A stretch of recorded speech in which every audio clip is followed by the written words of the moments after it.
Oi, gente, boa tarde. Estamos aqui mais uma vez para conversar um pouco sobre o Estatuto da Criança e do Adolescente, a comemoração dos 30 anos de existência, né? É uma honra estar aqui com vocês todos, agradeço desde já o apoio dos nossos financiadores parceiros, Kio, Cinti Martinos, Misério, a família Mendes, todos os nossos colaboradores que estão no dia a dia aí se esforçando, trabalhando, né, arduamente, apesar da pandemia, todos que nos assistem. É muito bom estar aqui de novo com vocês, em nome do SEDECA Rio de Janeiro. Então, a gente hoje vai falar sobre um direito super importante, que é o direito à convivência familiar e comunitária.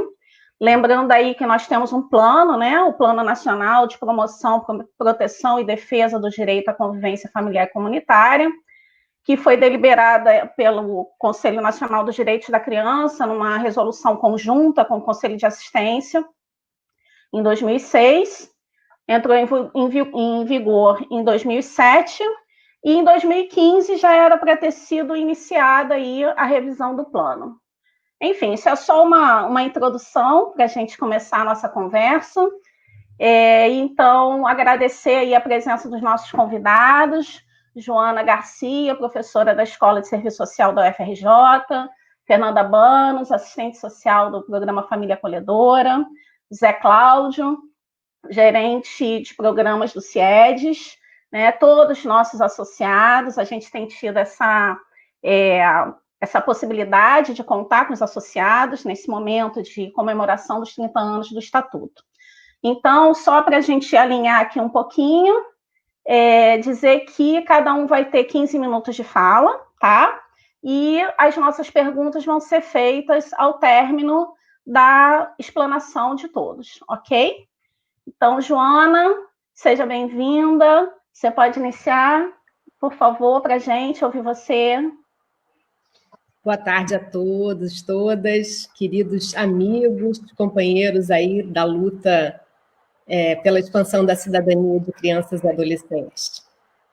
Muito bem, a gente está aqui celebrando, porque é uma alegria pensar que a gente tem 30 anos de uma lei tão progressista, com tantos avanços, com tantos desafios também, né, a vencer.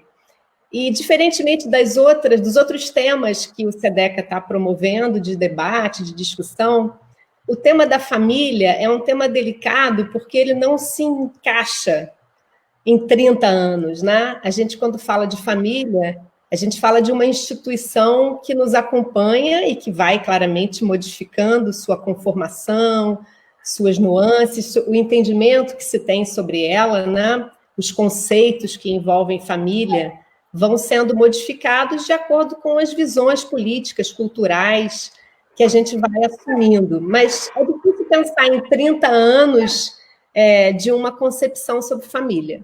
Mas é claro que a Constituição Federal e o Estatuto e o ECA tiveram um papel muito importante de trazer uma centralidade positiva da família. O que eu chamaria de centralidade positiva?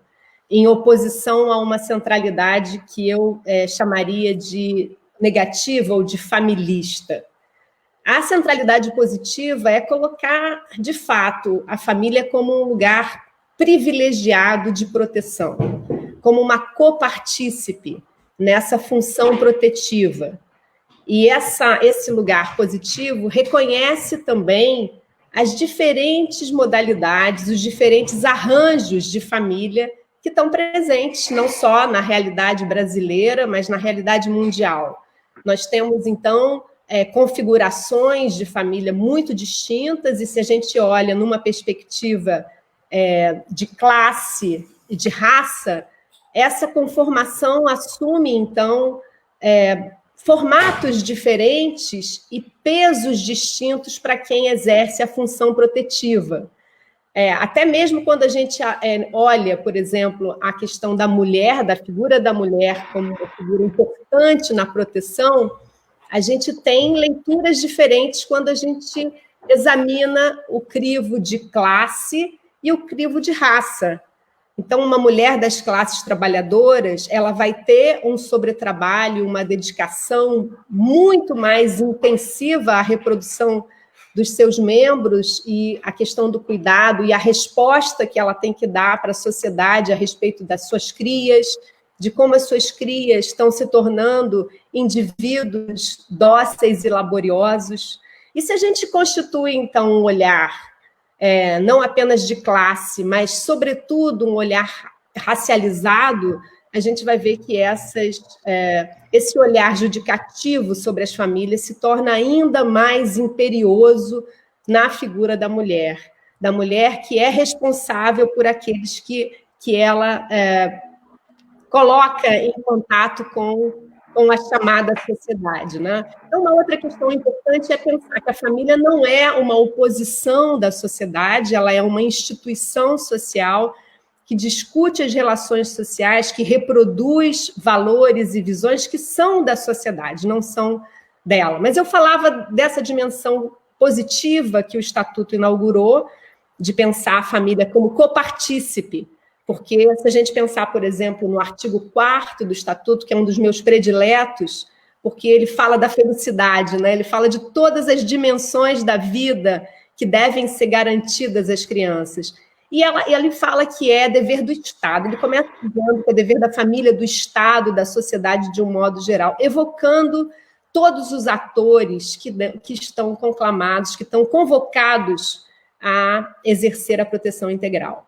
Então, essa é a dimensão positiva. Em contraste com uma dimensão que eu chamei de familista, que também deve ser pensada aqui, porque ela, nesses 30 anos, ela tem sido convocada por lógicas privatizantes, por lógicas, eu diria, conservadoras, reacionárias, que esperam que a família dê jeito de coisas, de questões, de situações, de vivências que não estão no campo das possibilidades dela resolver.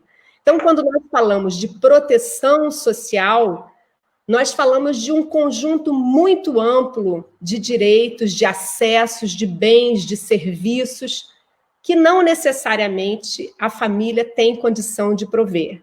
Numa sociedade orientada pelo elogio do mercado, pelo elogio da autossuficiência, do sucesso, da meritocracia, é esperado que as famílias sejam autossustentadas, não dependam do Estado, não mobilizem os seus direitos de cidadania usando recursos públicos.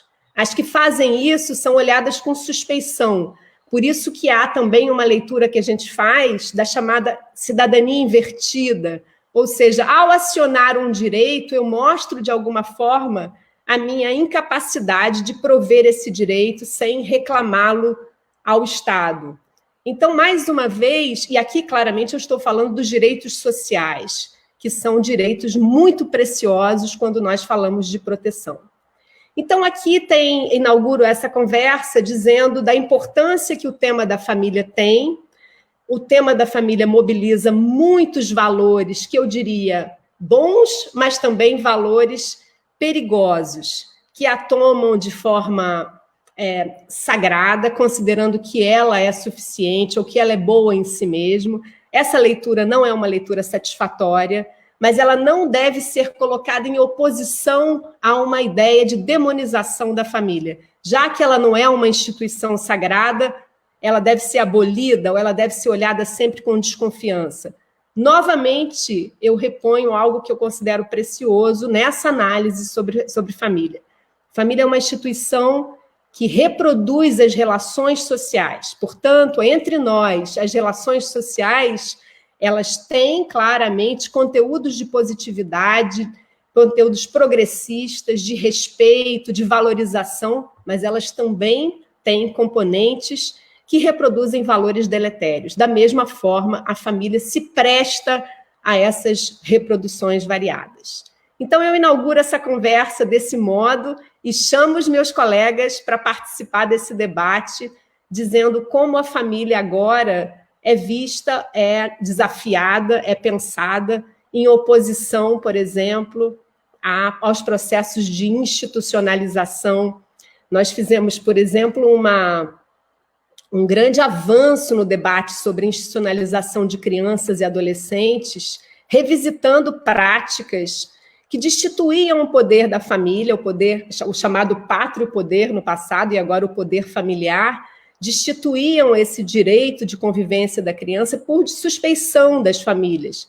E muitas vezes essa suspeição passava por uma leitura de classe e também racializada. Famílias pobres, famílias de mulheres negras são menos capazes de produzir proteção. Então, a forma adequada de prevenir o incômodo e a ameaça que as crianças podem representar é institucionalizá-las, é dar a elas uma possibilidade através das ações do Estado. Nós fizemos uma revisão crítica muito importante nessa leitura, que predominou ao longo do século XX. Mas, embora tenhamos feito essa revisão crítica, ainda reproduzimos em práticas, em valores, em leituras, um olhar de suspeição para certas famílias. Quando chamamos as famílias de desestruturadas, quando desconfiamos da origem de certos jovens, dizendo, mas também com esse comportamento, que mãe é essa? Que família é essa? De onde ele veio? Todas essas formas são ainda muito impregnadas na nossa leitura sobre família. Então, vamos ouvir um pouco mais os meus colegas. Queria saber um pouco da Fernanda, como é que ela se sente em relação a essa provocação. Ela que trabalha com uma temática associada também a uma forma alternativa de colocação das crianças na instituição familiar, que não na de origem. O que você acha, Fernanda? Obrigada, professora Joana, sempre brilhante as suas falas, né? Trazendo aí a importância da família como centralidade da política, um avanço do Estatuto da Criança e do Adolescente, né? Que tira da mão do Estado esse poder, né? Então, Fernanda, a gente convida você para poder estar dando a sua contribuição aí sobre esse tema de tamanha relevância, né, do lugar que você ocupa, a sua história, até aqui também, trajetória profissional nessa área. Vamos lá? Vamos, e eu quero começar agradecendo o privilégio honroso de estar aqui conversando com você, que está tirando um tempo da sua tarde para nos ouvir, e pensar conosco um pouco sobre 30 anos de ECA e a centralidade da criança nas políticas. E agora, Joana vem me provocando, falando sobre família. E é sobre família mesmo, Joana, que nós vamos continuar nesse mote que a nossa conversa prossegue. E muito bom falar de família depois que você falou, né? Porque você posiciona a família de uma maneira muito importante, positiva, e já adianta algumas coisas que eu também iria colocar aqui. Nós vamos falar do programa do serviço, na verdade, de acolhimento familiar em famílias acolhedoras, né? E já pelo título desse serviço, a gente já pode entender o protagonismo que é dado às famílias nessa construção de acolhimento e restituição da criança à sua família de origem. Então, eu queria falar um pouquinho sobre como acontecia o acolhimento familiar antes do ECA, né? Antes de 90, o acolhimento familiar já era uma realidade na nossa sociedade. Ele era baseado na cultura de ajuda mútua, numa rede de solidariedade afetiva e espontânea que havia entre as famílias nos seus próprios territórios, né? Todo mundo conhece a história de alguém que acolheu um sobrinho, que criou um vizinho. Enfim, isso já era parte do nosso modo de fazer da nossa maneira de cuidar das nossas crianças. A partir de 90, com a Constituição e com o ECA, e a gente assume como país, né, uma responsabilidade de uma promoção onde o desenvolvimento humano e social é priorizado. E, com isso, o acolhimento familiar passa a se desenvolver numa perspectiva de política pública, embora ainda não seja. Mas o município, agora vamos falar já especificamente do município do Rio, já começa a trabalhar dentro dessa perspectiva de acolhimento familiar em 96 com o projeto Família Acolhedora. À época, uma cogestão do município, a BTH, Associação Brasileira Terra dos Homens, a Pastoral, o Lar Fabiano de Cristo, também tinha uma contribuição nesse projeto, e esse projeto ele era apoiado e inscrito no CMDCA. Então, aqui no Rio, começa ali uma apropriação desse modo de fazer que era baseado nessa solidariedade afetiva, essa forma espontânea da sociedade, começa a ser apropriado pelo poder público como um início de uma política pública. Em 2004, quando a gente já vai ter aí a Política Nacional de Assistência Social em Implantação, o acolhimento passa a ser, então, assumido como uma política de atendimento nacional. E aí ele começa a ser regulamentado para implantação em todo o território nacional. Em 2004, também, é feita uma pesquisa pelo IPEA sobre as modalidades de acolhimento que nós tínhamos à época, fazendo uma comparação com a proposta de proteção integral, com o desafio, né, da proteção integral de crianças e adolescentes. E aí a gente tem, então, o Plano Nacional de Promoção, Proteção e Defesa do Direito à Convivência Familiar e Comunitária, com vistas à formação de políticas públicas que garantissem esse direito. E aí o Família Acolhedora entra, né, como um serviço de gestão única no município do Rio também, e com a aprovação em 2009 da lei, deixa eu ver o número aqui que eu esqueci, a lei 120/10, que faz uma alteração no ECA e passa a considerar o Família Acolhedora como o acolhimento prioritário, né, para a medida preferencial de acolhimento em função da sua capacidade rápida de fazer a integração da criança ou do adolescente à família e à comunidade. Né? Vamos falando um pouco já sobre o programa. Né? Ele faz essa integração, essa inclusão de uma maneira instantânea, quase, quando a criança é recebida no seio de uma família. Né? A família que recebe oferece a essa criança a sua rede comunitária e a sua rede familiar.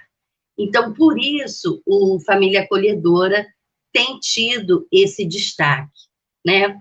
Quais são as diretrizes que esse programa tem se firmado? É a personalização do atendimento à criança e adolescente, um atendimento individual, um atendimento personalizado.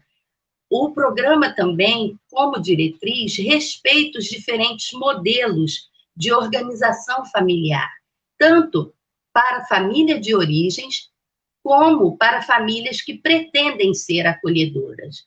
Né? Nós temos hoje, no Rio de Janeiro, todo tipo de família acolhendo. Nós temos as famílias monoparentais, nós temos famílias homoafetivas. Então, é um programa que ele amplia esse olhar sobre as famílias também. A atenção a essa criança é individualizada, tanto pelo programa quanto na família que ela está sendo acolhida. E a nossa meta é a garantia desses direitos que, como a Joana citou lá no artigo 4, os plenos direitos das crianças e dos adolescentes por nós acolhidos, né? Quando da implantação do plano de convivência, de garantia de convivência familiar e comunitária, lá indica o Família Acolhedora como uma possibilidade de acolhimento, onde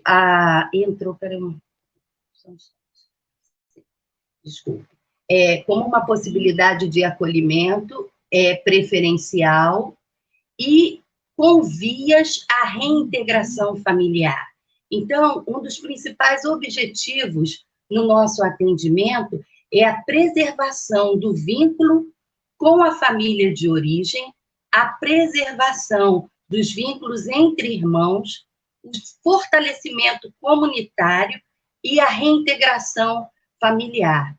E, quando ela não é possível, a reintegração a uma família substituta. Quem são os atores nesse processo de acolhimento familiar? Nós temos as crianças, os adolescentes, que chegam até nós, suas famílias de origem, as famílias acolhedoras, temos a equipe do Serviço de Acolhimento Familiar e também conselhos tutelares, o MP, defensoria e juizados. Esse é o grupo que compõe e acompanha e também fiscaliza o acolhimento familiar. O que é uma família acolhedora? Quem é essa família acolhedora e quem pode ser uma família acolhedora? Família acolhedora vai ser a provedora de cuidados para essas crianças e adolescentes no momento em que as suas famílias, por algum motivo, não possam fazê-lo.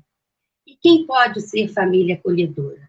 Qualquer família que tenha disponibilidade afetiva, que tenha disponibilidade de tempo e que tenha condições de fazer um compromisso com os direitos das crianças e dos adolescentes, com a garantia desses direitos. Então, essas famílias que estão na sociedade são convocadas a participar conosco através de campanhas que são feitas nas escolas, nas igrejas, nas redes sociais, e elas vêm e elas são selecionadas, elas são ouvidas e elas são capacitadas para esse cuidado por uma equipe técnica do programa, né? É importante destacar que essas famílias, elas estão vinculadas ao programa e as crianças vinculadas a elas através de uma guarda. Essa guarda, ela é concedida pela justiça a partir do momento que essa família passa por todo esse processo de seleção e preparação para o acolhimento, né? Os cuidados que envolvem as crianças e os adolescentes, eles são cuidados complexos, né? E a gente precisa de fazer um reconhecimento da incompletude institucional e um investimento necessário na construção de uma rede.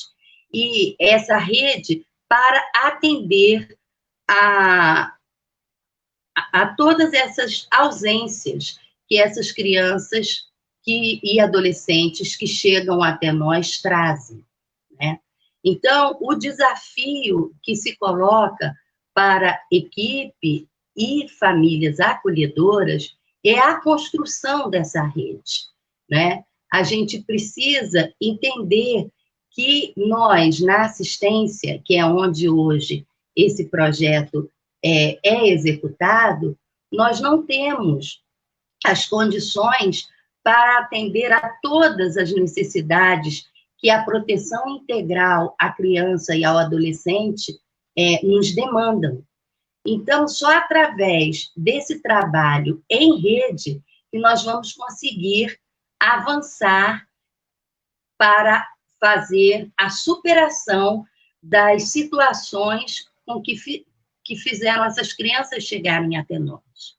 O trabalho da equipe técnica, ele envolve também o acompanhamento à família de origem, também e principalmente, né? Nós acolhemos a criança, dividimos com a família acolhedora os cuidados, supervisionamos esses cuidados, mas precisamos de fazer um grande investimento nesta família de origem, que chega, como a Joana falou tão bem, desapropriada desse lugar de cuidar, porque na maioria das vezes não foi cuidada, né? Nós vivemos uma cultura estatal onde o Estado ele nos cobra, mas ele não é eficiente em prover o que é o que seria o seu papel, né?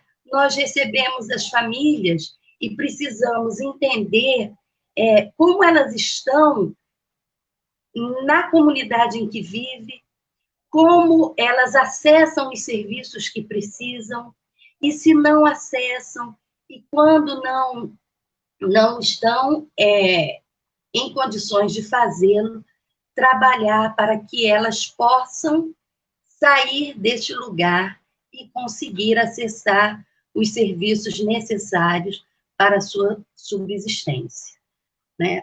E sobre o vínculo, é uma pergunta que sempre chega para nós, como é receber uma criança temporariamente e depois abrir mão dela para a família de origem ou para uma família substituta. Também é uma função do trabalho da equipe que acompanha o manejo desses vínculos, o cuidado com essas relações. E é muito interessante como, através dos encontros que são promovidos entre famílias acolhedoras, família de origem e as crianças, como esse vínculo ele se amplia também para acolher a família de origem. Então, a gente vai percebendo no nosso fazer profissional que essa família que acolhe, ela acolhe não só uma criança e um adolescente, mas ela acolhe uma família. E ela começa a participar também, porque percebe que o sucesso do acolhimento está intimamente ligado ao sucesso que a família acolhedora, a família de origem, vai alcançar ao receber essa criança de volta. Então, é um processo de espelhamento e de troca que facilita essa construção. Eu estou vendo aqui que o meu tempo está se esgotando e eu vou só deixar uma provocação aí para o Cláudio, que é a construção dessa rede, que é o nosso maior desafio enquanto programa, que é o nosso maior desafio também enquanto famílias acolhedoras, famílias de origem, não só para a família acolhedora, mas especialmente para a família de origem, a inserção nessa rede. E, para nós, a construção e o fortalecimento dessa rede. Vamos lá e a gente volta depois com as perguntas. Obrigada, Fernanda. Só comentar aqui um pouquinho que a gente tem em torno de 60 pessoas nos assistindo, grandes companheiros, já de longas datas, melhor não ficar falando há quanto tempo para não revelar a idade, né? Mas Denise, de Rondônia, um outro companheiro de Rondônia também, José Boff, de São Paulo, querida Valéria Brahim, Michele Panaro, quanto tempo, Michele, foi nossa assistente social, hoje ela é funcionária de um dos municípios, se não me engano, de Mendes, servidora pública lá, Tereza, Patrícia, nossos colaboradores, e já temos uma pergunta, viu? Me parece que para Fernanda. Depois eu vou dar uma olhadinha aí, Fernanda, no chat, para você dar uma olhada e ver. E esse desafio, né, que o Estatuto traz para a gente, que na mesma medida que ele garante, estabelece a proteção integral, também traz essa necessária incompletude institucional, justamente para não aprisionar, né, a criança numa lógica da totalidade. E aí acaba que traz esse grande desafio para a gente, que é o da intersetorialidade e da atuação em rede, que então José Cláudio, jornalista, doutor em Ciência da Informação pela Escola de Comunicação da UFRJ, também gerente de engajamento comunitário e cidadania do CIEDES, e nosso associado vai estar aí complementando e falando um pouquinho para a gente. Obrigada, Fernanda. Vamos lá, Zé Cláudio. Valeu, pessoal. Primeiro quero dizer aqui para todo mundo o quanto que é um prazer enorme, né, estar aqui com esse time aí, que é o time de associados do SEDECA, que está aí, parabenizar o SEDECA por esse conjunto de lives excepcionais que estão acontecendo aí em comemoração aos 30 anos do Estatuto. E a gente tem que comemorar mesmo, a gente tem que celebrar, né? Eu acho que, como o Cleise bem trouxe logo no início, né, são 30 anos de resistência, né? Resistência e de celebração, porque por conta do Estatuto a gente conseguiu avançar em muita coisa, né? A gente tem hoje aí uma capilaridade atingida nos territórios com os mecanismos que foram fomentados a partir do Estatuto. Então, estamos aí com os conselhos de direitos, os conselhos tutelares, a gente está aí com um novo reordenamento que atinge, né, os nossos abrigos, as nossas instituições que atendem crianças e adolescentes, com o programa Jovem Aprendiz, né? Enfim, são várias inovações que o Estatuto traz e, óbvio, com muitos processos ainda precisando ser aperfeiçoados na ponta da implementação dessa política, mas a gente tem muito que celebrar, muito mesmo que celebrar. E, ao mesmo tempo, como bem disse Cleise, é de resistência. E é de resistência por quê, né, gente? O Estatuto, ele foi a lei mais amplamente discutida no nosso país. E ela foi mais amplamente discutida e construída trazendo todo um movimento popular, todo um movimento de quem estava na ponta, trabalhando com a criança e adolescente. E quando a gente fala da doutrina da proteção integral, essa doutrina, ela não é uma doutrina que ela surge simplesmente da cabeça de juristas, né? E por mais que a gente tenha aí excepcionais e maravilhosos juízes, promotores, advogados que estão aí, né, sendo nossos grandes parceiros na defesa do direito da criança e do adolescente, essa concepção, ela nasce de quem estava atuando diretamente no chão, no dia a dia, ali dentro da comunidade com criança e adolescente. É fruto de um processo de aprendizagem sobre o que é que permite o pleno desenvolvimento desse menino, dessa menina, como cidadão pleno dos seus direitos e dando a ele perspectiva de vida, né? Então, e aí nesse sentido, e isso assusta, né? Uma lei que surge, a gente tinha acabado de sair aí da ditadura militar, ainda estava aí esse processo de construção, saindo da ditadura, entrando aí para um processo de democracia, né? Quando a gente entra aí na década de 90, a gente ainda está com muito ranço ainda nas nossas instituições e na nossa visão, né, de todo o processo autoritário, né? Que é o processo autoritário que vai para dentro, inclusive, das nossas famílias. Né? Um processo autoritário que culpabiliza as nossas famílias e que culpabiliza também a própria criança e adolescente, né? E trazendo ela para uma concepção de vitimização que a retira do seio da sua família, se essa família, por alguma questão, ela tem dificuldade de lhe garantir os seus direitos, né? Como Fernando bem trouxe aí, né? E nesse sentido, né, a gente tem que estar olhando, né, resgatando, né, o que a doutrina da proteção integral ela traz, né, de diferente, né? Porque o estatuto ele não traz apenas simplesmente uma modificação de normas e práticas, é muito mais do que isso, é um novo olhar.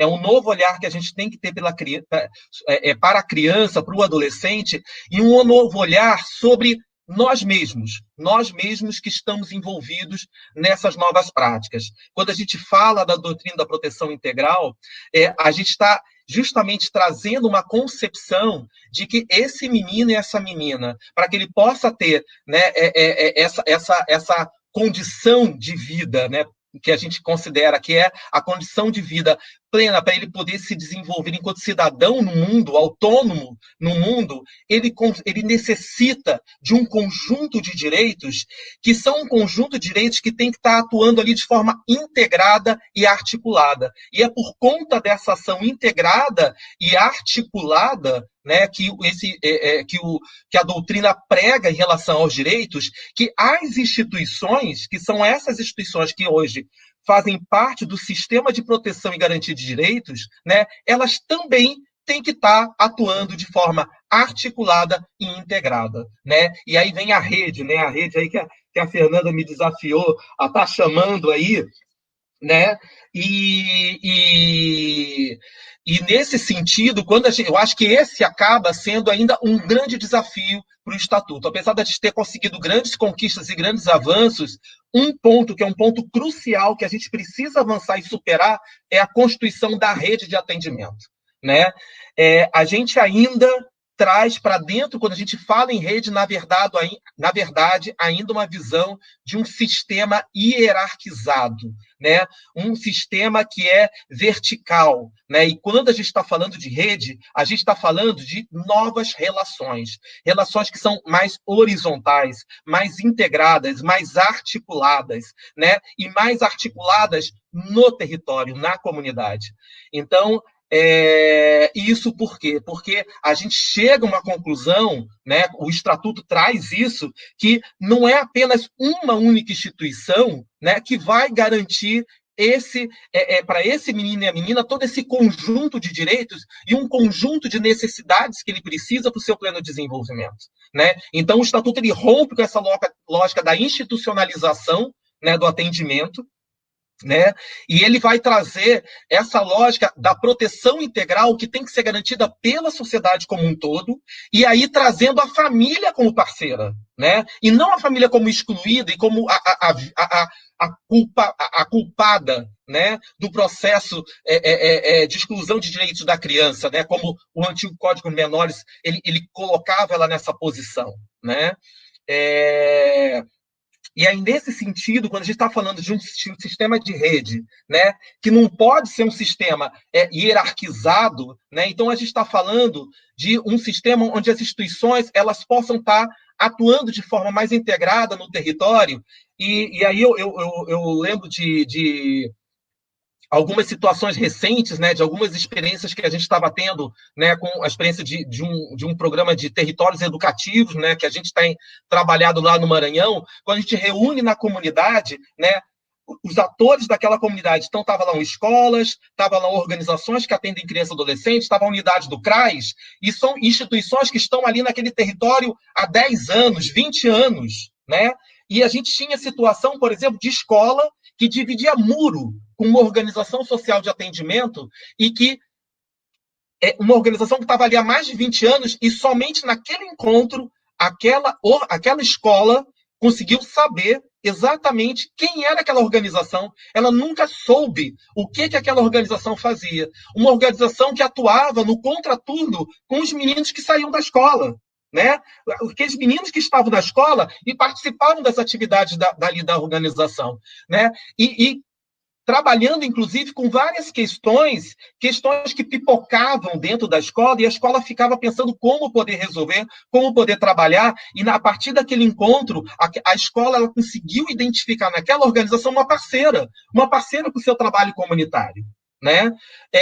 E isso é o que o Estatuto ele prega quando ele fala de rede de atendimento, é a gente começar a construir um novo olhar de comunicação e integração das nossas ações. Né? E isso, para que isso possa acontecer, eu tenho que olhar para fora dos muros da minha instituição. Né? Eu tenho que olhar para além dos muros da escola. Eu tenho que olhar para além dos muros do CRAS, né, que está na comunidade. Eu tenho que perceber, dentro do meu território, quem é que está atuando ali naquele território? Quem são esses atores que estão atuando com as crianças, adolescentes, as famílias dentro do meu território? Como que eu construo uma relação dentro desse território que possa estar otimizando todos os recursos locais e potencializando as nossas estratégias em prol de um objetivo comum, em prol de um impacto coletivo que a gente possa promover junto aos nossos meninos e meninas e as famílias daquele território. E trazendo meninos, meninas e suas famílias como protagonistas desse processo. Não é uma rede que exclui também a criança, adolescente e sua família, não, onde eles passam a fazer parte dessa rede. E junto, né, quando a gente fala desse processo de ação em rede integrada das instituições, né, a gente também está falando de intersetorialidade. Né? A gente está falando de uma ação que integra políticas públicas, onde a gente otimiza recursos públicos. Né? Nesse mesmo encontro foi impressionante ouvir de uma escola que ela não conhecia o que era o CRAS. Né? E considerando que a gente está falando de escolas municipais, da Secretaria Municipal de Educação, que desconhecem o que o CRAS, que é vinculado à Secretaria Municipal de Assistência, desenvolve. Né? Não conhece o Serviço de Convivência e Fortalecimento de Vínculos. Né? E aí a gente tem um caso muito, muito interessante, que é quando foi implantado o programa Mais Educação, onde em muitas escolas passou a oferecer no contraturno para o menino e para a menina na escola oficinas que eram as mesmas oficinas que o programa de Serviço de Convivência e Fortalecimento de Vínculos implementava no CRAS e nas organizações conveniadas. Né? Então você tinha uma situação que era simplesmente a escola disputando o mesmo menino que a assistência social. Dois entes de uma mesma política pública municipal, né? Disputando a mesma criança. Né? E o que é isso? Né? Quando poderia ter ali toda uma ação integrada. Né? A gente reconhece, a gente sabe aí de toda uma dificuldade que muitas escolas hoje vivenciam, por exemplo, né, na sua relação de como trazer a família, né, e como essa escola se aproxima mais das famílias. Né? Muitas escolas apontam muito isso, inclusive ainda com aquela visão, né, a visão que a Joana trouxe bem, né, aquela visão preconceituosa da família desestruturada. A gente escuta muito, né, essa narrativa, que é uma narrativa difusa, que permeia várias vozes e vários atores de maneiras diferenciadas. E o CRAS, que é um ator que traz a sua bagagem, a sua experiência no trabalho social de família, o quanto que a aproximação do CRAS com a escola poderia estar contribuindo para a construção de novas relações. Né? E se essa parceria se junta a todas as organizações da sociedade civil que estão dentro da comunidade, trabalhando com a prática esportiva, trabalhando com o protagonismo juvenil, trabalhando com a arte e a cultura, enfim, que poderia, trabalhando com a saúde, enfim, que poderia estar integrando ali uma nova visão integrada de como atuar. E aí eu quero chamar a atenção, não sei ainda quanto de tempo ainda eu tenho aí, chamar a atenção para o papel importante do Conselho Municipal de Direitos. Porque quando a gente está falando de que o Estatuto, a partir da doutrina da proteção integral, ele conclama que a rede funcione como uma rede de atendimento integrada, é papel do CMDCA, é papel do Conselho de Direitos pensar o fortalecimento da rede. Mas pensar fortalecimento da rede não é somente pensar como que eu destino o dinheiro do fundo para uma organização social, né? Isso também é importante fortalecer a sustentabilidade da instituição que está na comunidade. Mas é para além disso, porque pensar em rede é pensar como eu integro esses atores, como eu integro esses atores dentro de um olhar comum, como que eu integro essas práticas, otimizando o que está ali em termos de serviços e ofertas que todos esses atores que estão no município, que estão na comunidade, podem estar promovendo de forma integrada. E para isso o CMDCA, ele tem sim que investir no processo de diagnóstico, ele tem que investir, e o dinheiro do fundo é um dinheiro estratégico, é o dinheiro que vai ajudar, né, o CMDCA a pensar quais são as principais necessidades e dificuldades enfrentadas, né, no campo da violação de direitos da criança no município, mas é também um diagnóstico que ajude o CMDCA a pensar quais são os principais recursos e potencialidades que essa rede possui e como que eu integro esses potenciais, né? Eu sei que a gente, até por uma lógica tradicional, que a gente que trabalha muito planejamento de projeto, a gente sempre parte, né, da árvore de problemas, né? A gente sempre está muito olhando primeiro para o problema, mas é como que a gente passa a olhar mais para a solução, como que a gente valoriza mais quem está lá na ponta fazendo coisas excepcionais, e a gente tem muitas coisas excepcionais acontecendo em nossas comunidades que estão invisíveis, sendo feita seja pela escola pública, que está lá, seja pelos profissionais do CRAS, que estão ali sofridos também, né? Até porque por toda conta de precarização das políticas públicas assistenciais que a gente já conhece historicamente, né? Mas que estão lá fazendo muita coisa interessante, né? Como também as organizações sociais comunitárias. Então, vamos tirar essa invisibilidade. Isso é papel da política pública, isso é papel da política de atendimento, isso é papel do CMDCA, como ele pensa esse olhar. E, obviamente, um ator que é fundamental quando a gente fala de rede, porque a gente não pode esquecer que toda rede precisa de um tecelão, e a gente não pode deixar de fora disso o Conselho Tutelar. O Conselho Tutelar, ele traz essa capacidade, né, de, ao circular pelo território, ao olhar pelo território, ele tem um olhar privilegiado, mas não é um olhar privilegiado só dos problemas, ele tem um olhar privilegiado de como essa rede está aí e como ele pode contribuir desse diálogo com o CMDCA, de como que a gente pensa esse fortalecimento da rede. Então, quando a gente está aqui falando, né, de rede de atendimento à criança e adolescente, né, a gente não pode, de forma alguma, desconsiderar que falar em doutrina da proteção integral é falar uma nova forma de atuar com a criança e adolescente e é uma nova forma de relacionamento entre as instituições, tanto entre as instituições da sociedade civil, né, como entre as instituições públicas, né, e como a gente promove essa integração interinstitucional e intersetorial, né.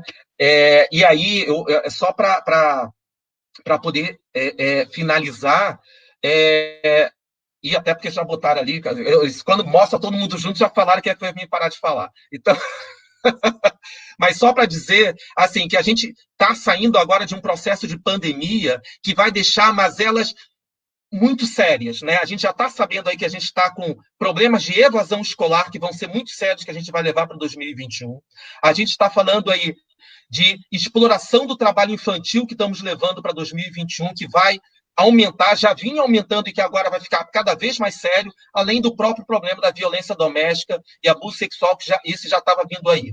Então, são questões que não é uma instituição que vai resolver, não é um ator isolado, fragmentado, que vai atacar e trazer soluções. Então, a gente precisa fortalecer o nosso trabalho em rede e integrar.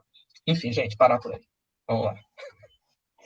Nossa, Zé Cláudio, apimentou aqui o debate, né? Porque é o desafio aí, a atuação em rede, né? Quero destacar aqui mais a presença de alguns companheiros, a Marisa Chaves, grande companheira aí, histórica também, como nós, para não dizer que é só ela, Kátia Reis, o companheiro que é o Clemildo, lá de Rondônia, a gente está chegando longe, lá em Mato Grosso também tem gente aqui de Mato Grosso, muito bacana, né?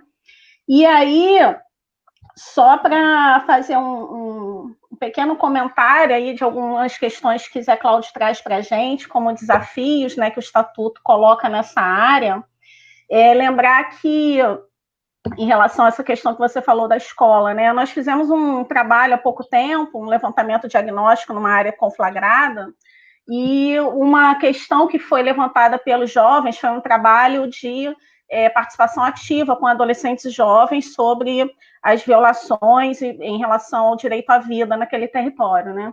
E uma das coisas que eles falavam para a gente é que a escola, ela está ali, mas ela não se implica, né, no território. Então, é como se ela não fizesse parte daquele território e não entendesse, não conhecesse, não soubesse dos principais problemas que acontecem ali, sendo que ela está ali numa comunidade, né? É uma comunidade, não deixa de ser uma comunidade, né? E é onde se dão as relações sociais. Então, trazendo aí para a perspectiva, digamos assim, da convivência comunitária, certo? E eu queria levantar aqui uma outra questão que o Estatuto traz, eu já vou entrar aqui nas perguntas, né? Mas é que como é que a gente cuida da criança e do adolescente sujeito de direitos, na perspectiva da sua autonomia, mas também nesse trabalho em rede e de garantia a essa convivência, permanência na família, ou então quando ele está num programa de acolhimento institucional, ou ainda que seja um programa Família Acolhedora. Agora a gente já tem aí uma novidade, que é o programa Família Solidária, que atua na retaguarda aí do Programa de Proteção à Criança e Adolescente Ameaçados de Morte, traz essa perspectiva aí de uma aliança bem consistente com a comunidade mesmo, trazendo um pouco esse resgate que a Fernanda trouxe, né, para a gente, de como é que se dava o acolhimento antes ainda do Estatuto. E eu também participei de um outro projeto nessa perspectiva que também fez essa leitura. Hoje ainda a gente tem famílias que acolhem crianças e adolescentes que não entram na política pública, seja pelo programa Família Acolhedora, na retaguarda de crianças e adolescentes ameaçados de morte, né? E que fazem esse trabalho por fora, digamos assim, seja do PPCAM, seja do programa de Família Acolhedora ou do programa de acolhimento institucional. Então, estou trazendo aqui só essa reflexão para a gente pensar um pouco, vocês podem ir amadurecendo. E então eu vou falar que a gente já tem, acho que 3 ou 4 perguntas. A primeira pergunta é da Gislaine Lopes de Araújo. Essa questão da família acolhedora não poder adotar, o que vocês me dizem se já há vínculo e acompanhamento? E aí ela continua. Digo de crianças mais velhas que já foram feitas tentativas com a nuclear. Então, a gente tem essa pergunta aqui, me parece que é para a Fernanda. Eu acho que eu vou... Você pode responder, Fernanda, para a gente? E depois a gente passa para a segunda pergunta. Uhum. Gislaine? Eu não consegui... Sim, Gislaine. Então, vamos lá. A família acolhedora, a gente está trabalhando com a família acolhedora para reinserção familiar. Se a família acolhedora entra no trabalho já desejando adotar, ela vai, de uma maneira até inconsciente, sabotar essa reinserção. Então, é muito importante para que a gente consiga trabalhar numa futura reinserção, que a família acolhedora não tenha esse objetivo de adotar uma criança, porque ela é a nossa parceira na promoção da família de origem, né? E aí entra uma disputa pela criança, que não é desejada, não é adequada dentro do programa. Sobre as crianças maiores, que já saíram daquele perfil de já estão num perfil de adoção tardia, já tem acontecido, sim, adoções por família acolhedora. Isso já não é mais uma coisa tão difícil de se ver, embora a família acolhedora tenha por pré-requisito não desejar a adoção, acontece no processo de acolhimento com crianças onde as famílias de origem já foram desabilitadas, porque também temos recebido para acolhimento crianças nesta situação e que já não estão mais num perfil de adoção tão desejado, as famílias acolhedoras já adotam, sim. Então, assim, é uma situação aí que nós temos 2 pesos e 2 medidas quando a gente vai falar de famílias acolhedoras e possíveis adotantes, tá? Joana, você gostaria de complementar alguma coisa? Eu olhei assim, parecia que você queria falar.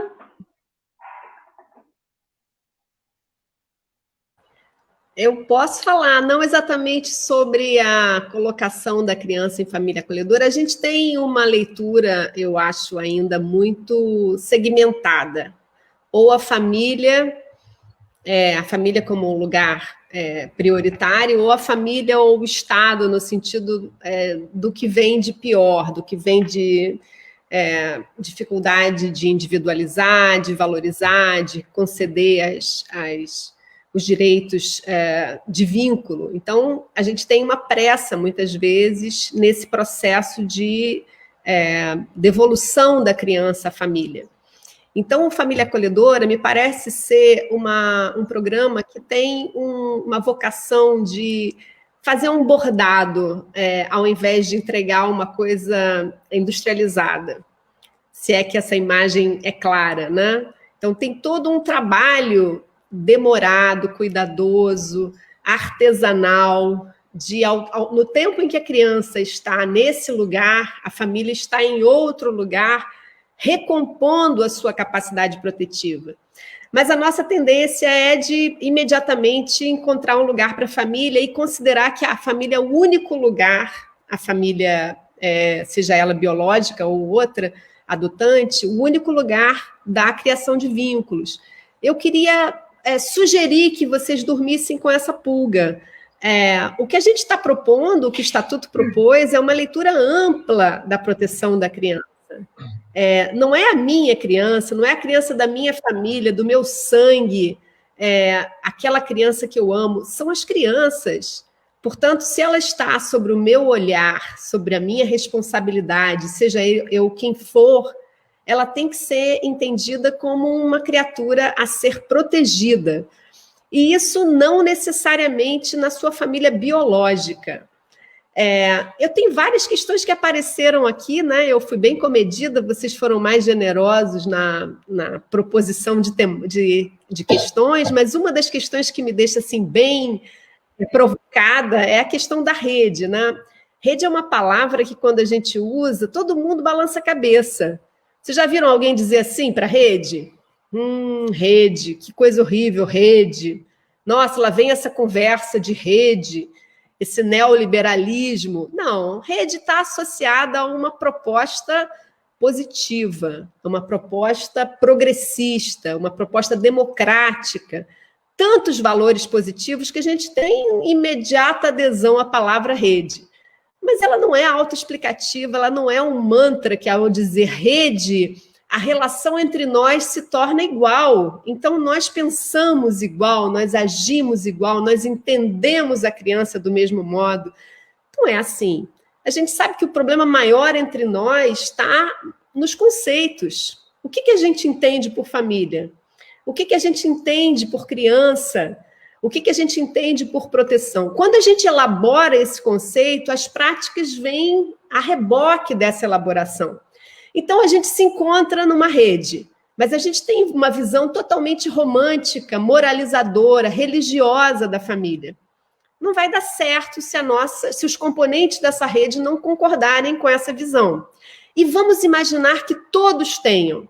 Mas essa visão, que é moralizadora, que é profundamente romantizada sobre a família, ela vai encontrar elementos ali de crianças, de familiares, que contradizem os nossos pressupostos. Então, a gente vai encontrar uma mãe que é prostituta e que bate na criança e que usa droga. Por mais mobilizante que isso seja para os meus valores, entre aspas, religiosos, de querer ter pena, proteger, ter uma ação assimétrica com essa mãe, eu vou começar a desenvolver uma dúvida a respeito dessa capacidade dessa mulher de ter assumido a maternidade como uma vocação. E vou começar a destituir a capacidade dessa mulher também de ser fortalecida na sua condição protetiva. Então, a gente tem que conversar, eu acho, para constituir uma rede, conversar inicialmente sobre o que nos une. O que a gente vê na prática? Pessoas que compõem a rede porque foram meio empurradas a participar desse lugar.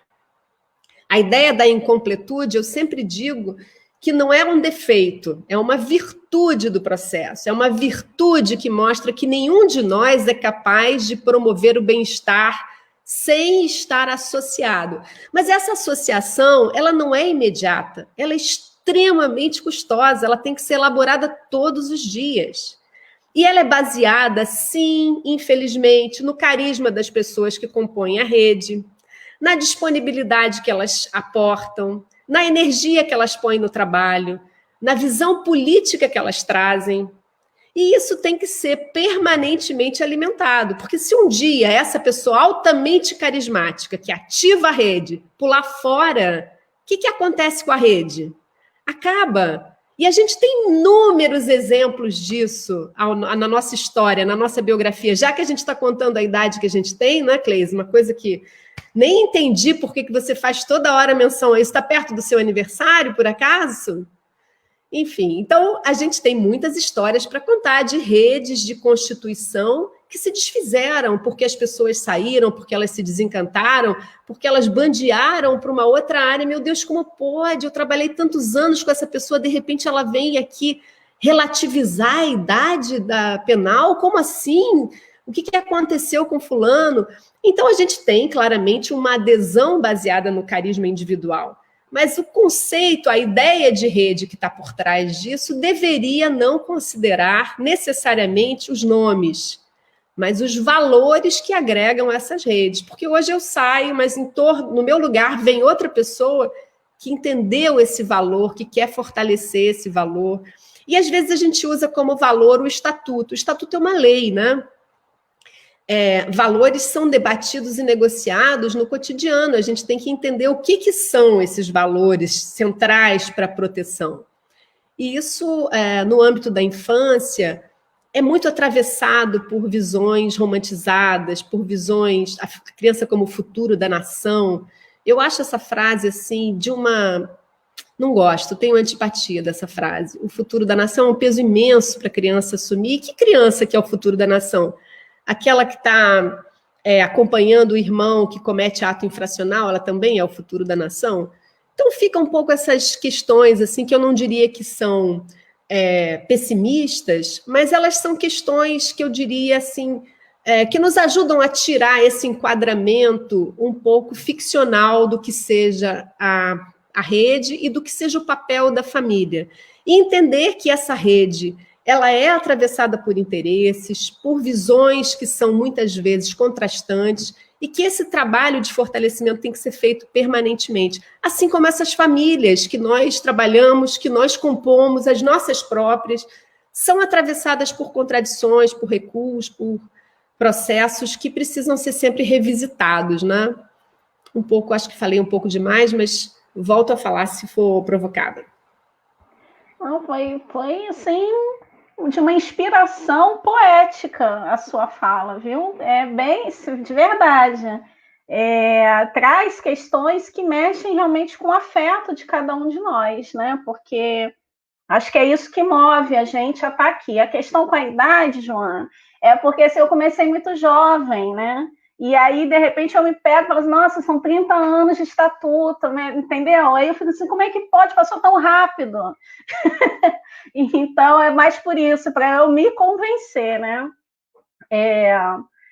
Os meninos falam, esses que eu me remeti ainda há pouco, né? Quando alguém uma vez comentou com eles, porque vocês são o futuro da nação. Eles falaram assim, não. E meu filho entrou lá, gente. Oi, mãe. Oi, filho. Não, nós não somos o futuro, não. Nós somos o presente. Né? Nós somos aqui agora. Nós estamos aqui, queremos fazer parte disso. Então, um pouco também que o Zé Cláudio trouxe para a gente, acho que também um pouco cada um de vocês, né? A questão da participação ativa, do protagonismo que o Estatuto traz para a gente também. A livre expressão, a opinião de crianças e adolescentes nesse processo também, do seu direito à convivência familiar e comunitária. Vocês querem fazer algum comentário ainda sobre... E vocês podem interromper, às vezes, para a gente poder ter um pouco mais de naturalidade. Ficar voltando aqui toda hora também não precisa não, viu? A gente ainda tem mais algumas perguntas. Eu vou fazer aqui as perguntas, se quiserem responder e já fazer outros comentários, ok, tá? Então, a gente tem aqui a pergunta da Vera, nossa querida Verinha, companheira de colegiada aqui do SEDECA, junto com o Pedro e eu. Pensando neste momento de pandemia ou pós-pandemia, o que podemos fazer para apoiar concretamente famílias com fragilidades? Quem se habilita a uma reflexão? Eu vou fazer uma fala bem curtinha, que já falei bastante na outra, mas acho que talvez eu possa fazer uma referência à política de assistência. Bom, as famílias com fragilidades, eu quero que levante a mão quem está assistindo. Quem é que não as tem? Não é? Vamos lá. Tem alguém aí que não tem? Eu não estou vendo quem está assistindo, mas eu tenho, diria a Ana Karenina, a gente tem... As famílias felizes são iguais, mas as infelizes são infelizes, cada uma ao seu modo, né? Então, nós todos temos as nossas infelicidades, fragilidades, necessidades de escoras, né? Escoras mútuas. Para que a Cleise estivesse aqui, se o Tiago tivesse mais jovem, ela estaria com alguma escora nesse processo, né? Isso para dizer de uma coisa menor, né? Em termos da proteção. Mas... em algum momento, o José Cláudio falou da rede não conhecer o CRAS. O CRAS ainda é mais conhecido, Zé Cláudio, porque lá, muitas vezes, é onde o Bolsa Família, o Cadastro Único, é acessado. Mas o CREAS, que trabalha justamente com a violação, com a violência, com as situações de esgarçamento dos vínculos familiares, com a situação do conflito com a lei, esse, então, é totalmente desconhecido. E a gente, ao desconhecer, muitas vezes encaminha passando a batata quente. Olha, toma aqui esse problema, porque essa família, essa criança difícil, essa situação... Então, a primeira coisa, respondendo à pergunta da Vera, porque eu sei que ela se referia às famílias em situação de desproteção social, a primeira coisa é retirar o caráter judicativo no nosso olhar. O que é o caráter judicativo? É encontrar uma etiologia, uma explicação, uma causa para que essa família esteja desprotegida. Nós temos uma necessidade de justificar a origem da família desestruturada. Mas ela sofreu abuso quando criança, mas ela usa droga, mas ela isso, mas ela aquilo. Todas essas tentativas de isolar causas produzem leituras muito problemáticas, porque acaba que nós idealizamos aquelas que não têm problema ou que não são passíveis de estarem desprotegidas. E aqui eu quero chamar a atenção que há coisas objetivas na lógica da desproteção, que são a ausência do Estado de uma sociedade profundamente desigual, uma oferta totalmente desigual de bens e serviços, pessoas que estão muito, muito atrás, muito sem acesso à riqueza socialmente produzida, e nós olhamos essas famílias como se elas fossem perdedoras, como se elas não tivessem feito esforço suficiente para estar no lugar de uma família capaz, competente. Então, o primeiro exercício é o exercício conceitual, eu volto a dizer, é parar de olhar essas famílias buscando a origem do mal. A origem do mal, meus caros, É essa sociedade que reproduz o racismo, que reproduz a desigualdade, que oferece para alguns possibilidades e para outros destituição. Então, é aí que está a origem, se vocês querem a origem. Mas, passando a origem, o que nós podemos fazer em relação a essas famílias? Que pontes, que escoras objetivas, e não programas de autoestima, viu, gente? Programas de autoestima são ótimos, mas para todos nós. Então, chamar as mães e dizer, mãe, o que houve? Papo furado. Vamos fazer isso com todo mundo, com a sociedade inteira. Vamos ver que alternativas a gente tem para essas mães que estão vivendo uma completa desproteção e um olhar extremamente ardiloso por parte da sociedade em relação à sua capacidade de serem protetivas. Bom, eu falei que ia falar pouco, de novo errei, né? Mas eu fui a que menos falou no início, viu, gente? A gente pode passar, então, para a terceira pergunta. Como é que o... A Fernanda quer trazer um ponto sobre essa pergunta. Desculpa, lógico, Fernanda, pode sim. Eu também quero Tá bom. Assim, concordando com tudo que a Joana falou, só acrescentando que a pandemia está nos colocando, revelando a nossa nudez, né? Nós estamos vendo o quanto nossa sociedade está desprotegida. E Joana fala em nome da assistência, eu também tento trazer uma notícia da assistência. A assistência, nesse período que nós estamos vivendo, foi totalmente escanteada, né? A gente pode dizer assim, todos os processos de apoio que a sociedade está recebendo estão passando de largo, fora das políticas de assistência. E isso é uma discussão que a gente precisa fazer, mas não aqui, não agora. Mas só indicando, porque a Vera faz uma pergunta, os CRAs, com muitas dificuldades, ainda são um lugar onde essas famílias vão poder encontrar algum tipo de orientação, né? Embora nós estejamos bem à margem de toda essa ajuda emergencial, ainda pode-se encontrar algum suporte, né, nos CRAs. Era isso que eu ia falar. Tá, eu também quero trazer uma reflexão aí, né? Eu acho ótimo que Joana traz, né? E aí a gente sabe que nesse momento aí da pandemia, a gente está aí com um conjunto de famílias dentro das comunidades, né? Passando por condições de vulnerabilidades que são muito grandes, né? Muito grandes, né?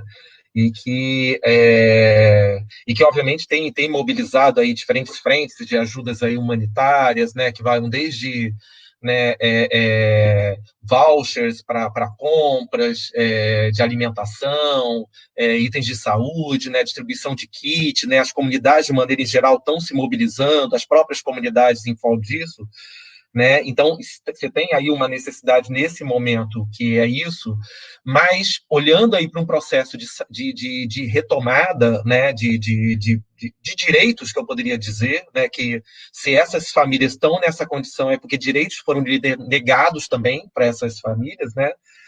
Eu acho que tem um dado aí, que é o dado da escuta, mas que não é a escuta da autoajuda, né, como a Joana chama a atenção, mas é a escuta para compreender qual é o que vai ser necessário para garantir esse lugar de saída de cada família, né? Sem trazer aquele olhar homogeneizador, né, que se tem sobre as famílias, tipo assim, são as famílias pobres. Então, a gente olha como se todo mundo fosse igual, é a massa, né? Então, você não tem o olhar que permite olhar as especificidades e atender ali dentro do que é necessário. E aí a gente já sabe, né, de várias questões que estão ali presentes, que vão desde, por exemplo, como resgatar a questão da educação infantil, considerando que você tem muitas mulheres que são mulheres, né, que estão hoje numa condição que ela não está podendo sair para trabalhar, porque ela, obviamente, está lá com a criança, e quando terminar esse processo de pandemia, talvez ela não tenha mais a creche, que ela consegue deixar a criança para sair, e a gente sabe que a mulher, ela nesse campo, ela é mais vitimizada do que o homem, né?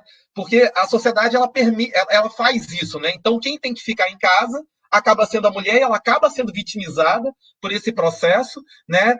E ela fica mais uma vez perdendo, né, a oportunidade de uma opção dela de estar aí dentro do mundo produtivo, né? Então olhar para isso, então acho que tem um processo aí de escuta, né, necessário e de entendimento, e aí eu chamo de novo a atenção. Eu acho que aí, né, como o Fernando traz, o CRAS ele tem um papel fundamental nisso, né, junto com o CRES, mas junto com toda essa rede que está no território, né? Eu acho que isso é uma coisa importante, porque o CRAS atuando em parceria e junto com as organizações que estão na comunidade permite a ele ter a capilaridade que muitas vezes ele, com seus profissionais, ele não consegue ter, justamente por conta, né, a gente sabe aí desse sucateamento que, infelizmente, a política de assistência social vem sofrendo, né, ao longo do tempo, né? A gente olha aí para as políticas públicas, é muito interessante você ver políticas públicas com vários concursados aí, instituídos aí,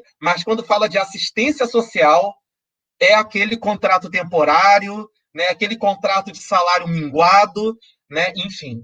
E eu acho que, e aí eu queria chamar muito uma experiência, que é a experiência que acontece lá no território do Turu, em São Luís do Maranhão, onde o CRAS se articulou com o CREA, se articulou com as escolas e montou uma rede local, né? E por conta dessa rede local ali, as questões das violações, elas são entendidas por esse coletivo, discutidas por esse coletivo, e consegue se agilizar encaminhamentos. Então, hoje, eles conseguem agilizar situações que antes demoravam mais, por conta de uma articulação, inclusive por uma ação excepcional que o CRAS desenvolve lá no território.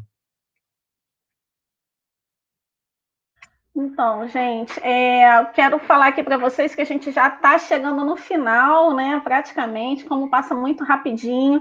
A gente tem em torno aí de umas 6 perguntas, avisar aí os nossos seguidores que possivelmente não vai dar tempo da gente responder a todas, tá? Mas quem sabe fica aí um gostinho de quero mais para uma próxima.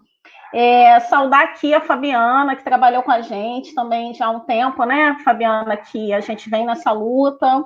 Ana Ribeiro, Janaína, Cláudia Vieira, Alessandra, Patrícia, pessoal do SEDECA, Amparo, a colega Wanda, psicóloga, que a gente faz a matéria juntas, né? Lembrar aqui que a Valéria me avisou que o movimento pró-convivência familiar e comunitária está na revisão do Plano Nacional, iniciou essa revisão, então, obrigada, Valéria, pela contribuição. Vamos aqui passar para a segunda, não, terceira, quarta, deixa eu ver aqui.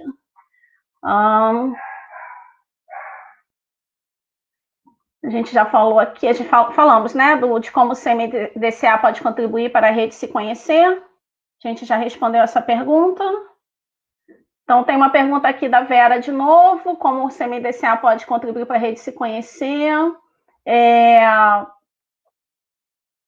Pedro pedindo para você falar um pouco da sua experiência no CIEDS, Zé Cláudio.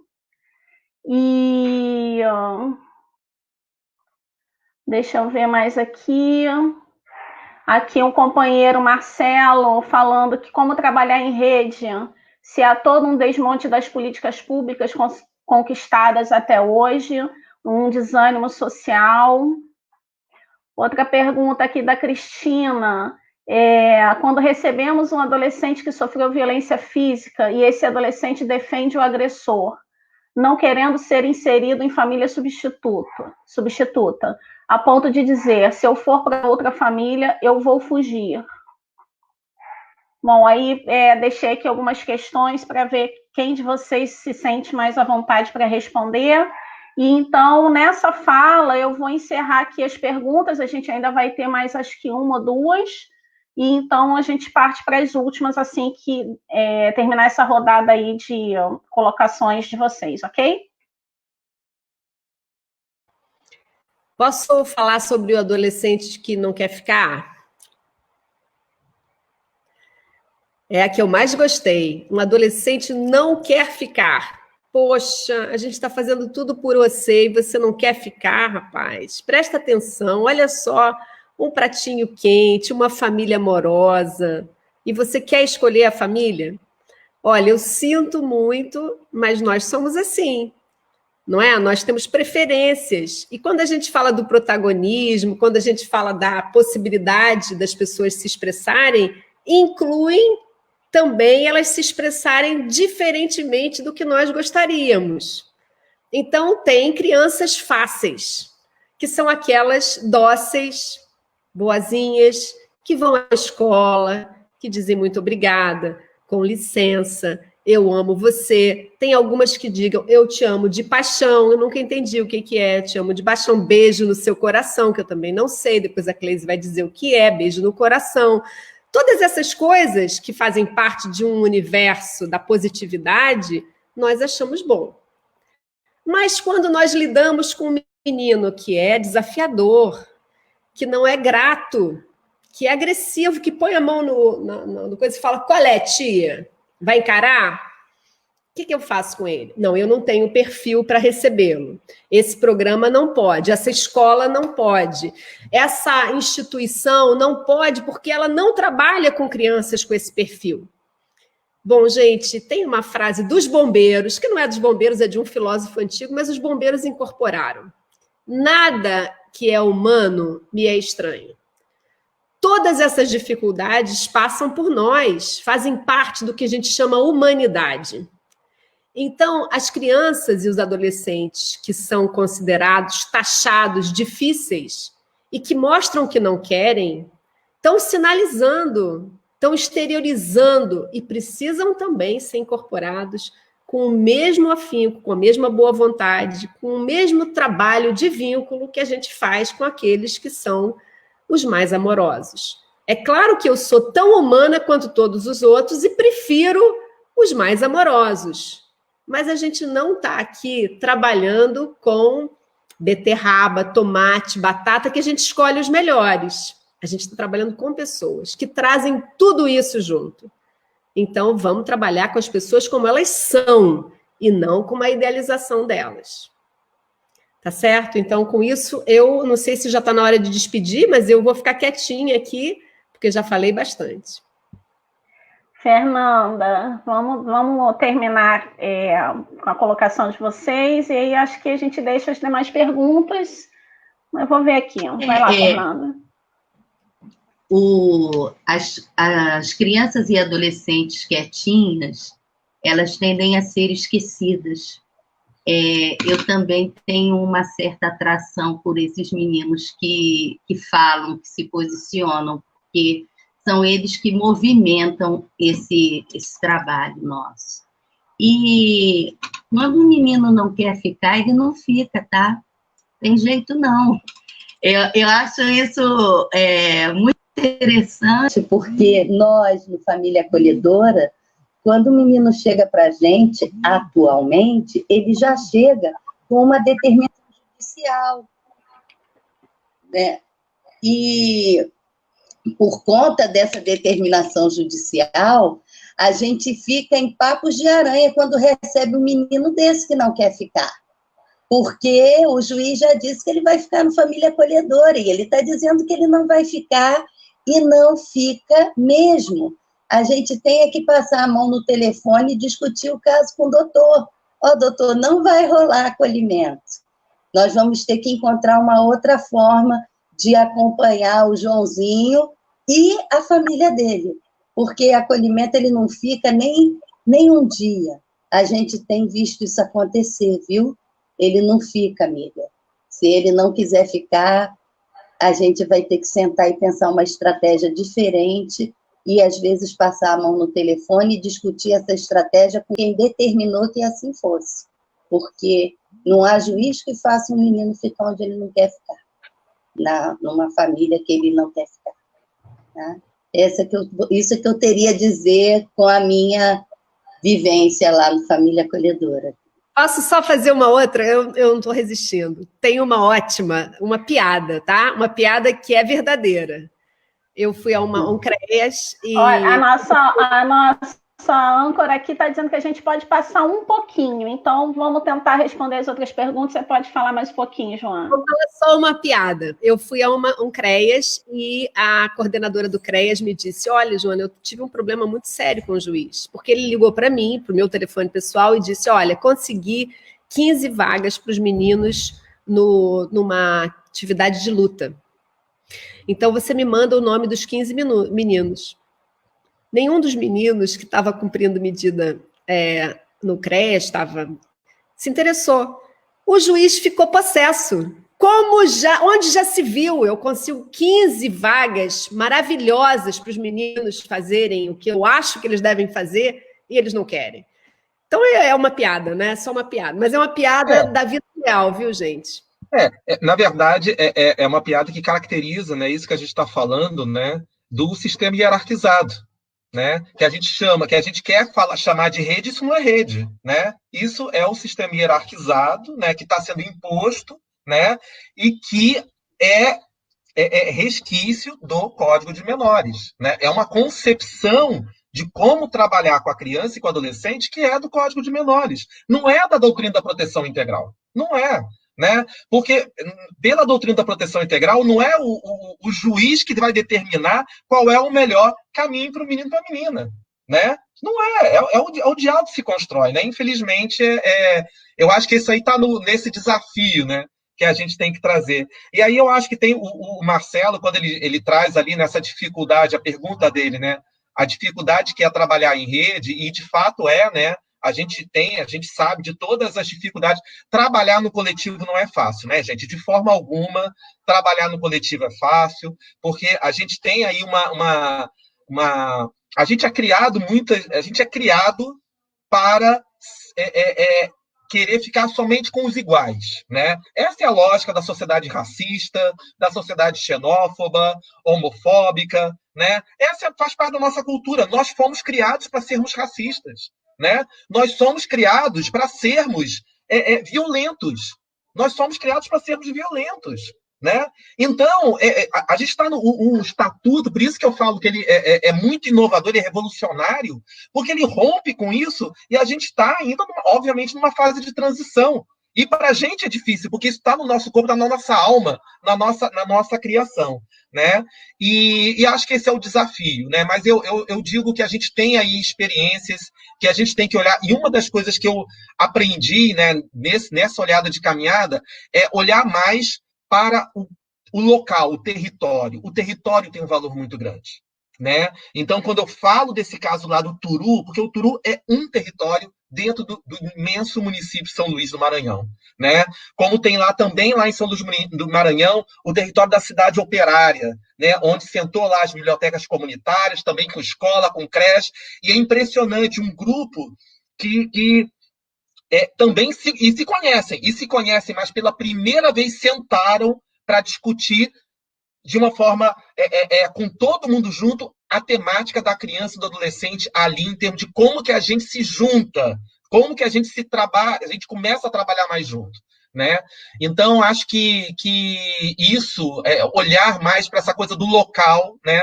Porque eu me lembro que quando eu fazia parte da Secretaria Executiva, né, do Fórum Estadual da Criança e Adolescente, com o Cláudio, que ontem estava também numa outra live, né, isso era uma grande dificuldade. Era o Fórum Estadual, e o Fórum Estadual parecia o Fórum Municipal do Rio de Janeiro.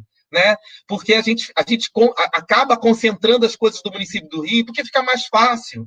Né? Você faz um encontro, fica difícil para quem está lá na comunidade, está lá, poder se deslocar e vir. Então, a gente tem que pensar mais como que a gente trabalha mais essa coisa da descentralização do atendimento. Como que a gente trabalha mais essa descentralização dos espaços. Né? Como que a gente permite que o território local primeiro olhe para si, né, e consiga construir seus laços locais.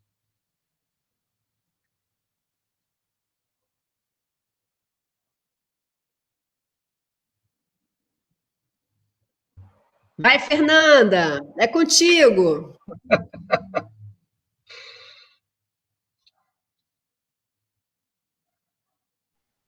Oi. Eu fiquei sem som, eu não ouvi o que vocês passaram para mim.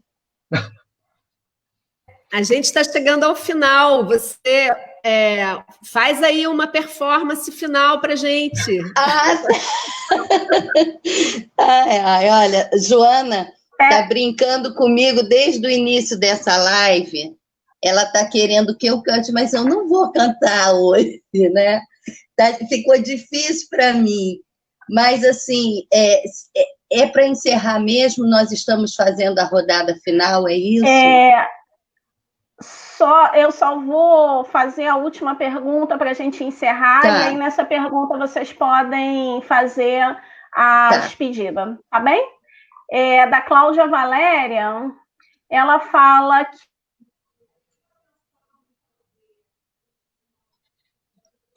Cleis congelou? É isso? Vamos ler para ela. Vamos ler a pergunta. Meu nome é Cláudia Valéria, sou de um CRES no RJ, vejo a dificuldade de continuidade por conta de número insuficiente de profissionais e do aumento do trabalho no atendimento. Não conseguimos nem às vezes relatar tudo o que fazemos. Trabalho no CRES João Hélio, em Coelho Neto. E por ser um local de muita violação, a rede é quase nula. A maioria das instituições são religiosas assistencialistas. Muito difícil. Fora o fato de que o judiciário ainda precisa entender o que fazer. Joana, Cláudia, Fernanda. Eu começo para terminar. Desculpa te cair, né? Deu um problema aqui de conexão. Vai lá, gente. Eu vou, então, começar e faço também bem rápida uma consideração. Olha, o CREAS é o lugar onde as pessoas que trabalham têm o meu mais profundo respeito, porque elas trabalham com a miséria mais miserável da nossa condição. Além da destituição das condições materiais, as diferentes formas de violência, de desproteção que as famílias vivenciam. E uma total falta de apoio, de recursos materiais, de reconhecimento. Olha, falar que o CREAS é desconhecido na rede é chutar cachorro morto, porque é uma expressão horrível, né? Mas é falar do que todo mundo já sabe, é uma coisa que não cabe. O CREAS é desconhecido até mesmo entre a rede mais próxima da proteção social.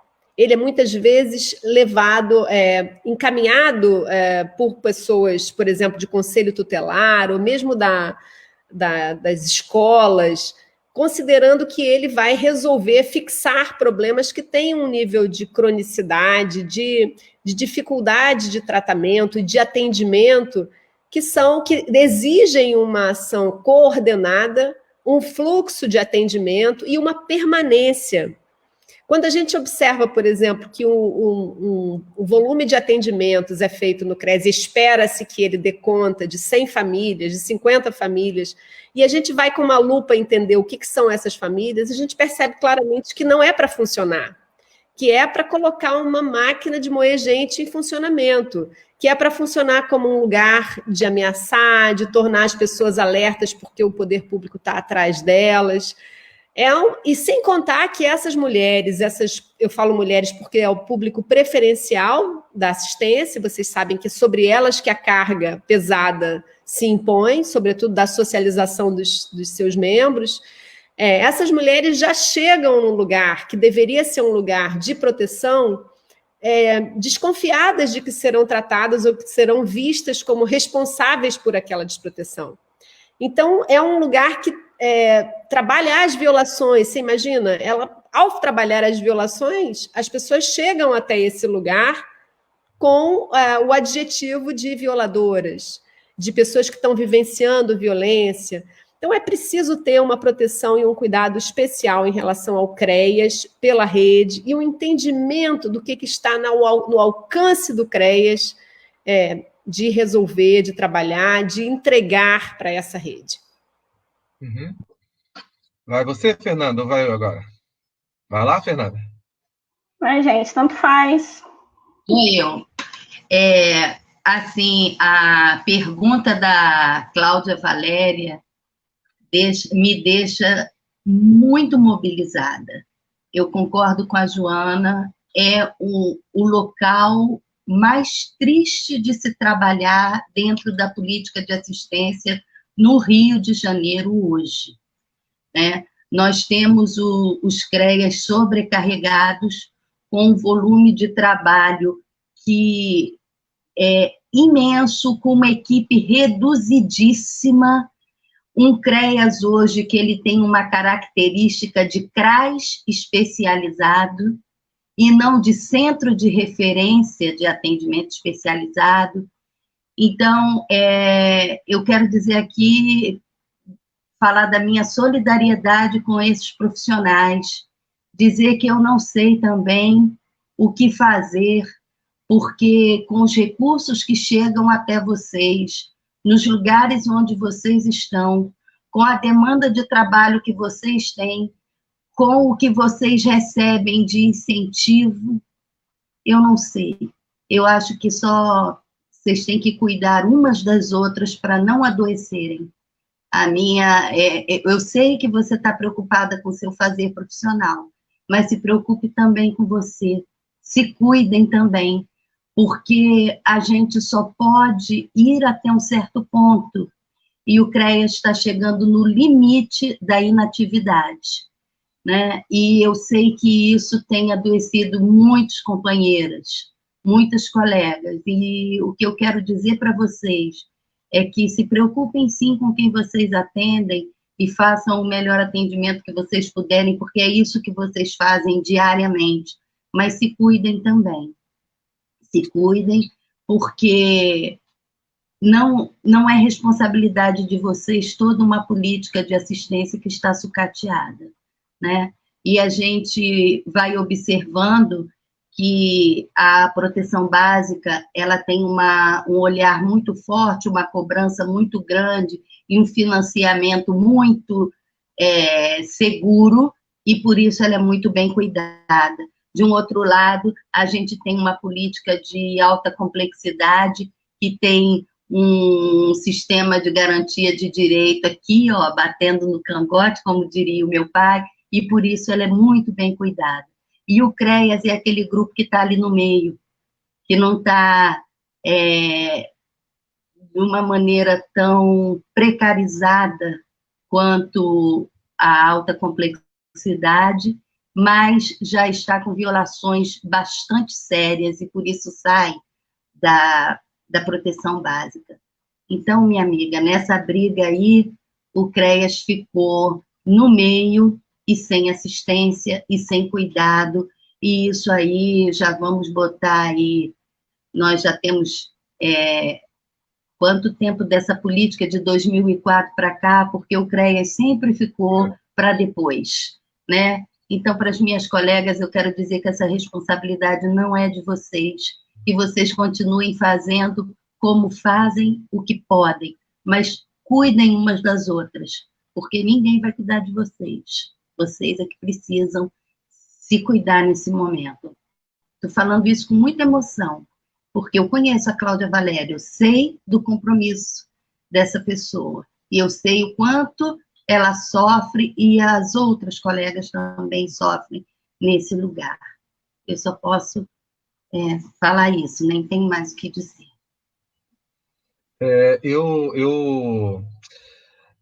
Eu acho que a resposta para a Cláudia Valéria, eu acho que a Joana e a Fernanda já trouxeram, né, tudo que poderia ser dito para ela.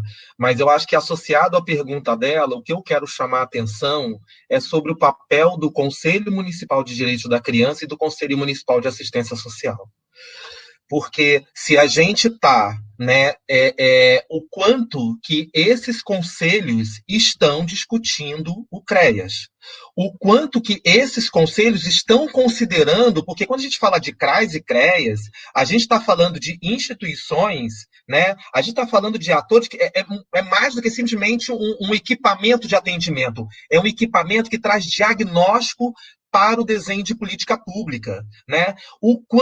Quantas vezes o CMDCA e o Conselho Municipal de Assistência convocou as equipes dos CREAS para dialogar com o Conselho, para conceber políticas, para compreender a realidade da política de atendimento que está sendo estabelecida pelo CREAS e CRAS.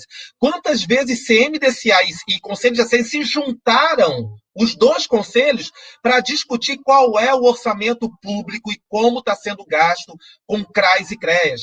Sabe? Considerando que se a gente está falando de prioridade absoluta para a criança e adolescente envolve sua família, né, são dois conselhos que são estratégicos que têm que estar discutindo isso e têm que estar se aproximando dessa discussão.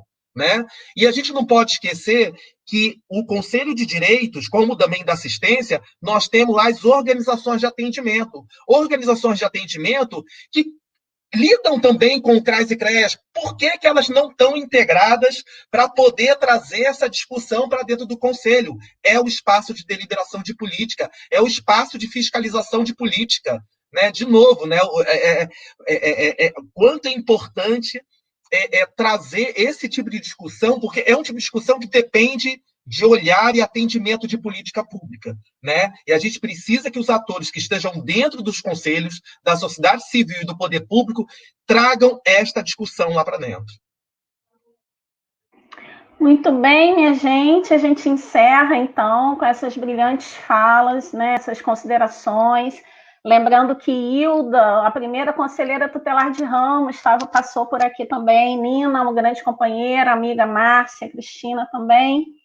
E vamos agradecendo aqui a todos que ficaram com a gente até agora, nossos companheiros de luta, dia a dia de trabalho do SEDECA, nossos apoiadores e financiadores, Kio, Cinti Martins, Misério, Pedro, Vera, todos os nossos associados, muito obrigada por vocês estarem com a gente. E aí, dizer que o Tiago, né, participou ativamente aqui, então eu trouxe ele aqui para encerrar aqui com a gente, dar um tchau. É isso, gente. Obrigada. E vamos lá. Sigamos. Obrigada, Cleise. Obrigada.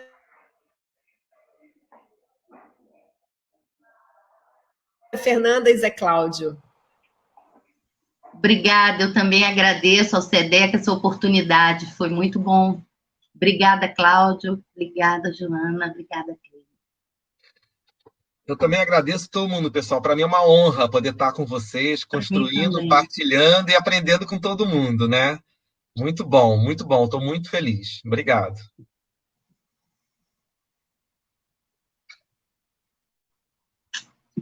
Podia ter uma musiquinha, né, Fernanda? Também.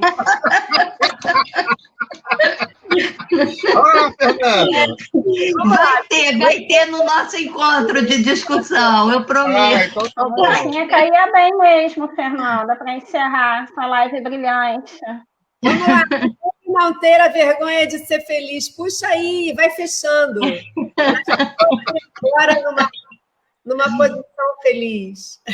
Você sabe que eu queria que a gente pensasse, era sobre a outra música dele, você falou dele, eu lembrei, que é tão bonito quando a gente aprende, que a gente como é que é? Esqueci, é tão bonito quando a gente entende que a gente é feito das outras pessoas que passam na nossa vida, né? Eu acho que essa tem a ver com o que a gente está vivendo aqui. Foi muito agradável essa tarde. E vamos cantar na nossa reunião, na próxima, Joana. Tu vai puxar uma reunião, não vai? Vou puxar. Tá. Então tá bom. Beijo, gente. Beijo. Beijo, pessoal.